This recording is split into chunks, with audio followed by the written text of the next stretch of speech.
नाराए हम्द आए यसी की जड़ उम्मत को निशान दे, हमें बचाने को आ और ज्यादा देर ना कर। आज हम मुकद्दस लूका की अंजील उसका पहला बाब और उसकी 35वीं आयत पर ध्यान व ज्ञान करेंगे। और आज हम खुदा की मर्जी की तरफ भागना इसके बारे में सुनेंगे। और फरिश्ते ने जवाब में उससे कहा, रूहुल कुदुस तुझ पर नाजिल होगा और हक ताला की कुदरत तुझ पर साया डालेगी, और इस सबब से वो कदूस मालूद खुदा का बेटा कहलाएगा। जब्राइल के इन अल्फाज को सुनते हुए, मुकर्रब फरिश्ता जब्राइल के इन अल्फाज को सुनते हुए उन पर उसी तरह गौर करें जिस तरह हमारी मुबारक मां मुकद्दसा मरियम ने किया था। उसे बताया गया कि देख तू हामला होगी, हालांकि उसके किसी मर्द से ताल्लुकात नहीं थे। उसे बताया गया कि यह हमल रूह कुदुस के नाज़िल होने और हक ताला की कुदरत के साया की वजह से होगा, और वो कदूस मालूद खुदा का बेटा कहलाएगा। जब मां मुकद्दसा मरियम पर सबसे ज्यादा जलाली मुकर्रब फरिश्ता के जरिए इन इंकशाफात को जाहिर किया गया, तो मां मुकद्दसा मरियम ने क्या सोचा होगा।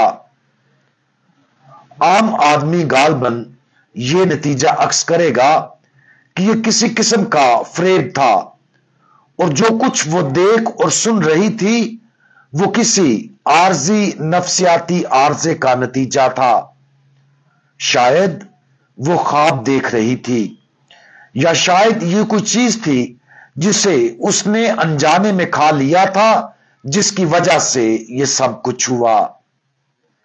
लेकिन हम जानते हैं कि हमारी मुबारक मां कोई आम इंसान नहीं थी, और उनका जहन कोई आम जहन नहीं था।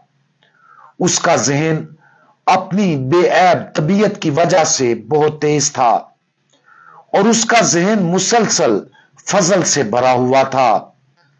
जैसा कि जब्राइल ने उसे सलाम पेश करते हुए कहा था, वो खुदा की आवाज को जानती थी, और वो जानती थी कि यह फरिश्ता आसमानों से उसके लिए यह पैगाम लेकर आया था। नतीजे के तौर पर उसने इस पैगाम को सुना, कबूल किया, यकीन किया और अपनी रजामंदी जाहिर की। हम ये नतीजा अक्स कर सकते हैं कि मां मुकद्दसा मरियम ने महज रजामंदी से कहीं ज्यादा काम किया। खुदा और उसकी मर्जी के लिए उसकी मोहब्बत इतनी मजबूत थी कि उसने मुकर्रब फरिश्ते के इस पैगाम को पूरा करने की फौरी ख्वाहिश का इजहार किया। वो एक मुकद्दस ख्वाहिश से भरी हुई होगी, ताकि वो इस मौजजाती बुलाहट को हासिल करने के लिए हर मुमकिन कोशिश करे। और यह दावत फौरन उसकी जिंदगी का मरकजी मकसद बन गई। अगरचे हम में से किसी को भी वो मुनफरद और जलाली बुलाहट अता नहीं की गई जो मां मुबारक मरियम को दी गई थी, लेकिन हम सबको यकीनन खुदा की तरफ से एक मिशन सौंपा गया है।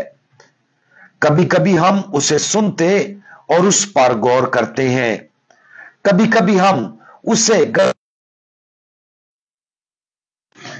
लेकिन मिसाली यह होगा कि हम अपनी बाबरकत मां की पैरवी करें और उसकी तरफ भागें।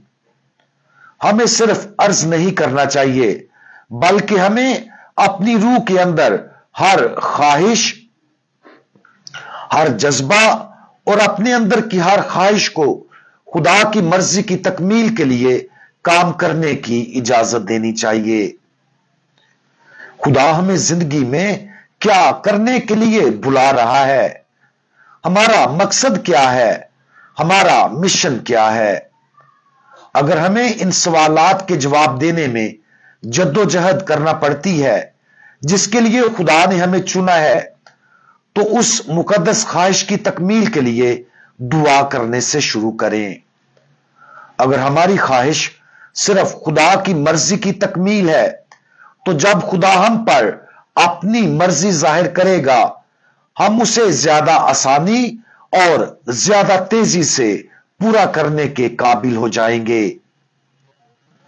आज इस मुनफरद मिशन पर गौर करें जो खुदा ने हमें सौंपा है, और जो मिशन हमें सौंपा गया है वो किसी और को नहीं सौंपा गया। इस मिशन से मत भागें, हिचकिचाते हुए उसे कबूल ना करें। इसकी बजाय अपने पूरे वजूद के साथ उसकी तरफ भागें और खुदा को हमारे जरिए अजीम काम करने की इजाजत दें। हम दुआ मांगें।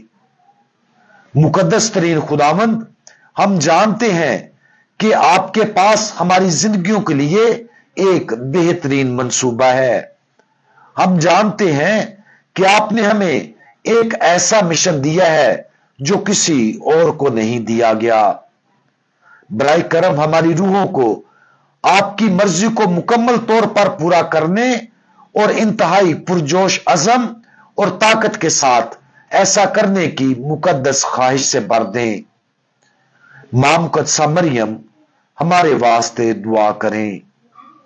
खुदावंद यीशु मसीह, हमारा भरोसा आप पर है। आमीन।